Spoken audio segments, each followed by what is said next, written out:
Hi, I'm Davy. I'm awesome. And welcome to Davy's Awesome Movies, where I review the styles of movies that I love, the alternative, B-rated, cult style flicks. And this week, it's time for the third and final installment to a cult flick series. This one came out in 1991, and it was written and directed by Frank Henenlotter, and co-written by Robert Martin, and produced by James Glickenhaus, Edgar Ivins, and Leonard Shapiro, and distributed by Shapiro Glickenhaus Entertainment. Ladies and gentlemen, Basket Case 3, The Progeny.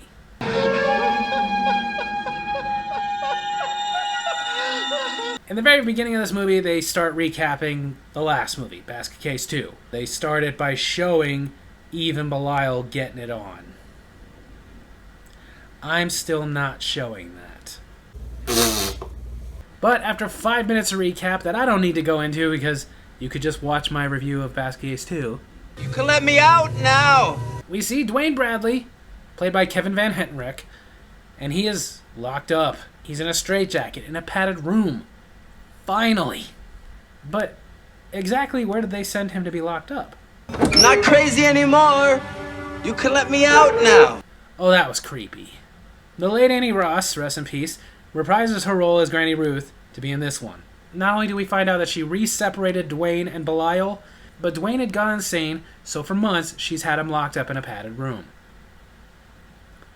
Why did she have a padded room in her house? Dwayne is upset because he can still psychically feel Belial, but he can't talk to him. And Granny Ruth tells him, apparently again, like she's been telling him for months, Belial's not talking to him because Belial's still angry at him. Brothers. But right now, Granny Ruth says they all need to get into a big bus and go take a trip to Georgia. Can I have some pancakes? Me too.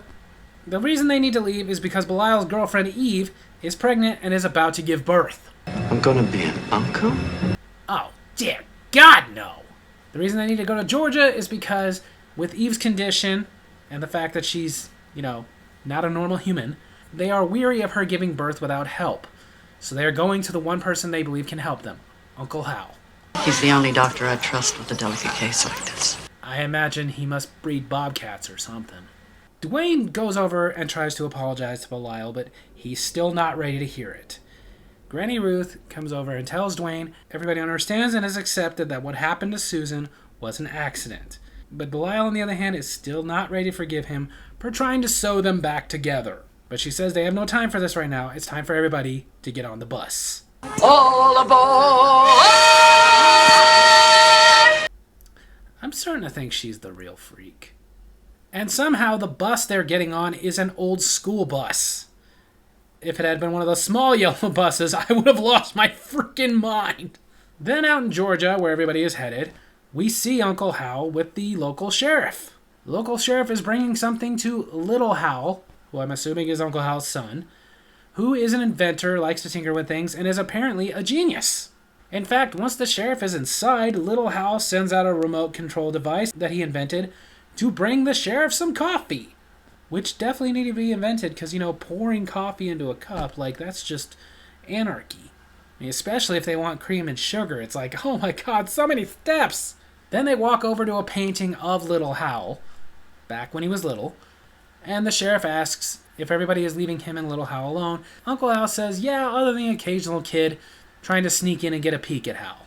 Whenever that happens, you give me a call. I'll put a stop to it, but good. Ah, so Little Hal is a freak too, which is why Granny Ruth trusts Uncle Hal. And I'm still assuming the bobcat thing. As the sheriff is leaving, we get our first glimpse of Little Hal. It doesn't look very little, but okay. Then after this, we go to the bus, where Granny Ruth is leading everybody in a song. The song Personality, which Frank Henenlotter really wanted in this movie, and he had to deal with the guy who owned the rights to Personality, and as they were negotiating back and forth, it came out that it was Annie Ross who was going to be singing Personality, so the guy who owned the rights decided, you know what? Since that's the case, you can have the rights for $1. Apparently he was a big Annie Ross fan. This gets broken up when Granny Ruth sees something. Oh, good, a drugstore. Why do you need to go to a drugstore? I imagine the director-writer of this movie had plenty. In the drugstore, Granny Ruth is buying some odd things. She's buying kids' toys, dog toys, makeup, dog treats, and condoms. Do any of these come in extra large? What the heck are you planning? The sheriff shows up and goes inside to ask about the bus, and outside his daughter Opal is talking to Dwayne, who's trying to get out of the bus. He's telling Opal all about who he is, that him and his brother are wanted for murder. And she does not believe him. You're a major loon, Dwayne. The straitjacket didn't tell you that? Just then, Granny Ruth comes out and tells the sheriff that Dwayne is just her sick nephew. And he buys it. Bye, Sheriff. I'm sure that town feels so safe with you. When they finally arrive, of course Uncle Hal goes to see Eve. I'm Uncle Hal, and I'm going to take good care of you, okay? In the last movie, Eve was played by Heather Rattray, who also played Susan. She did not reprise the role of Eve in this movie. In this movie, Eve is played by Denise Coop. And this is the only thing Denise Coop ever did of note. And now for something totally gross. She's beginning to leak! Ew. Told ya. According to my wife, it feels like that, but it's not really that bad. They get Eve inside, and Uncle Hal informs Granny Ruth that he's not going to be doing the procedure. Little Hal will. Uncle Hal is just going to be there to assist.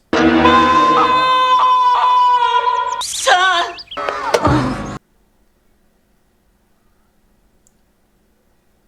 In the last movie, they said her son died.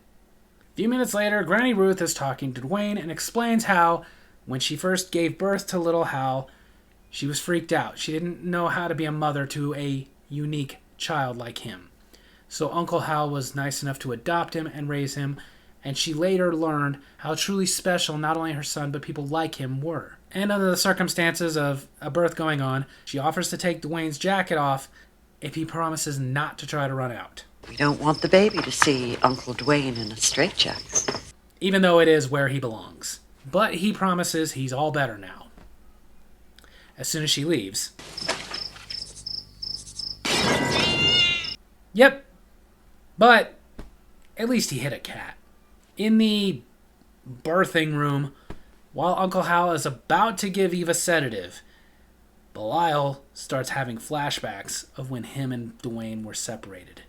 And this causes him to freak out a bit. Oh, Belial.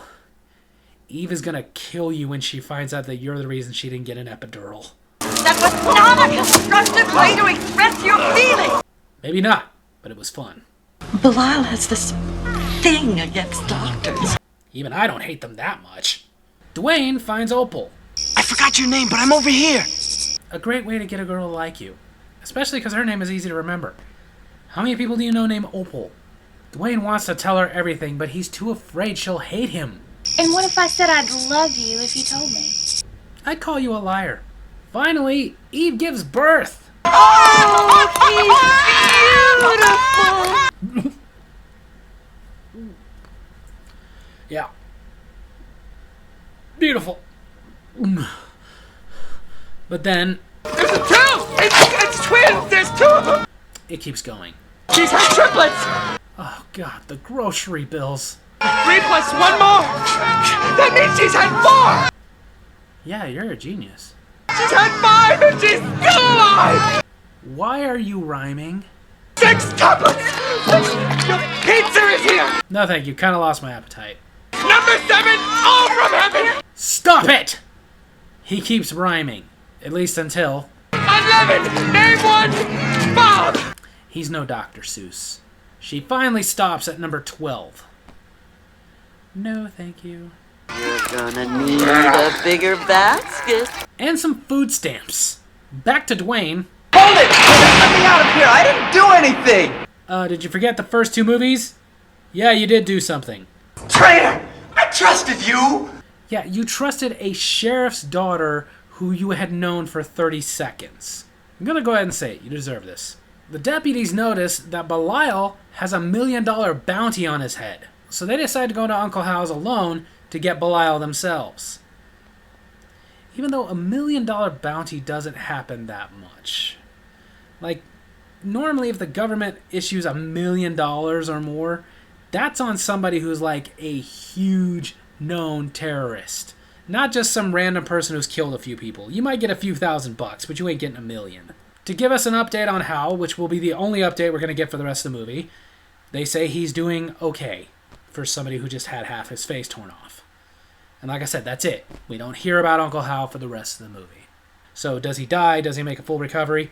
We'll never know. The two deputies sneak into the house. Oh, this poor town. This wakes up Eve. But they think that's Belial. And thus ends Denise Coop's acting career. This, of course, alerts all the other freaks, so they grab the basket babies and they run. Basket Babies would have been a great spin-off. Belial comes in and he sees Eve. Oh, he mad. Back at the jail. Prisoner. Sure. But just then... What the hell is going on here? Busted! What have I told you about messing with my prisoners? This has happened before? You are grounded for the next 10 years. What the fuck? Look at these! The sheriff decides he's gonna go to Hal's himself. Whoever the hell's in there, either open up this door or I'm gonna shoot my way in. Well, at least he's thought things through. He gets in, sees Granny Ruth, and says he wants answers. Granny Ruth tells him what his deputies have done and says that she wants the babies back. He says he's had enough. He wants to talk to Hal. Bye-bye, Sheriff. Why is the sheriff shocked? He already knew about little Hal. Like, knew he was a freak and everything. Back at the station...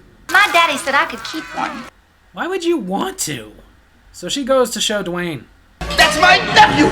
Which you could have met under better circumstances if you would have stayed home. Duh! Outside, the sheriff finds a basket, and he brings it in without even looking inside. Because he's an idiot. Once Belial's inside... Frank Henenlotter went on record saying that this effect would have been a lot better, except for the fact that the producers made him cut down the gore. They didn't want this to be as gory as the other movies. You know, because it's a horror film. And if there's one thing that fans of horror films want less of, it is gore. But whatever. Even though it is silly without the gore, it's still cool. Belial gets ahead.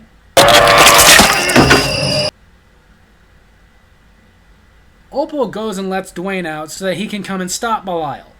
But once they get to Belial... Oh! Yes! Yes! Awesome. Well, except this happens. Oh, no. Your nephew just died and that's how you react? Ah, whatever. He's got 11 more. Then we see that this movie is twisted. Yeah, like that. As Dwayne is trying to get the babies, the sheriff walks in.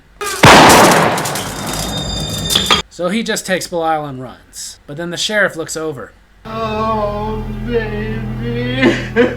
I think it's safe to say you were a terrible parent. Dwayne takes Belial to little Hal, who not only attends his wounds, because he got shot through that basket, but he also is making something.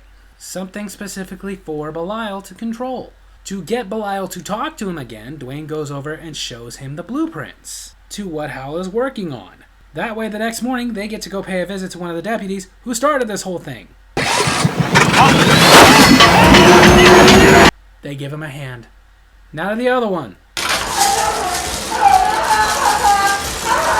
Well, breakfast is the most important meal of the day. Granny Ruth and the other freaks, they go to the jail to get the babies. How dare you treat innocent children that way? They're day-old babies that have really gone that long without being fed or anything. They'd probably be dead by now. The sheriff makes a deal. You give me Belial, I give you the babies. She agrees, and her and the freaks decide to go get lunch. 25 deluxe cheeseburgers, 17 double cheeseburgers. And we see the appearance of Beverly Bonner, who is in all 3 Basket Case movies and almost every Frank Henenlotter movie he ever made, until her death in 2020. He always gave her at least a small part after meeting her in the first Basket Case movie, where they became really good friends. That night, as planned, the sheriff goes to an old factory to meet Belial.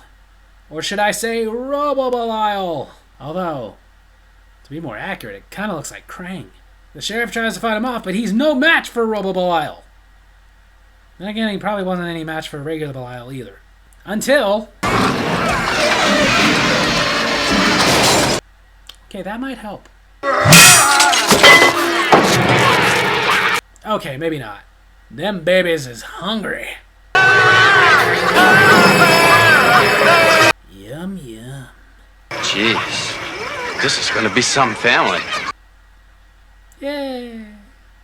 Then we go to a talk show. The freaks and Granny Ruth have invaded that talk show so they could get on live television. They are making a point that this is their world too, and they will be acknowledged. Have a nice day. So there you have it. That's the final installment of the Basket Case trilogy. Basket Case 3, The Progeny. The budget is unknown. There was no box office. It was straight to video. However, as far as the reviews of the movie, the consensus is basically this. If you like the first two Basket Case movies, then you'll like this one. Or basically if you're a fan of any of Frank Henenlotter's work. Granted, he hasn't done that many movies. He mostly directs shorts and documentaries, but he's done some original movies. And by original, I mean original. Things like the Basket Case movies, Brain Damage, Frankenhooker, Bad Biology. As far as my opinion of this movie, I like it. It's really good. It goes in great with the other two movies. But would I say it is as good as the other two movies? No. I mean, it's weird to say that it starts to get really ridiculous. And it's weird to say that because the other two movies, of course, they're ridiculous. But, you know, they just keep going and it just keeps getting more and more.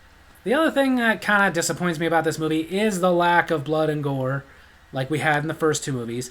Frank Henenlotter has said that the producers wanted him to cut so much gore down that he actually ended up cutting 11 pages of script out of the movie. Which is one thing I don't understand they always do. I get distribution and stuff. It's better when it has different ratings and there's not as much gore.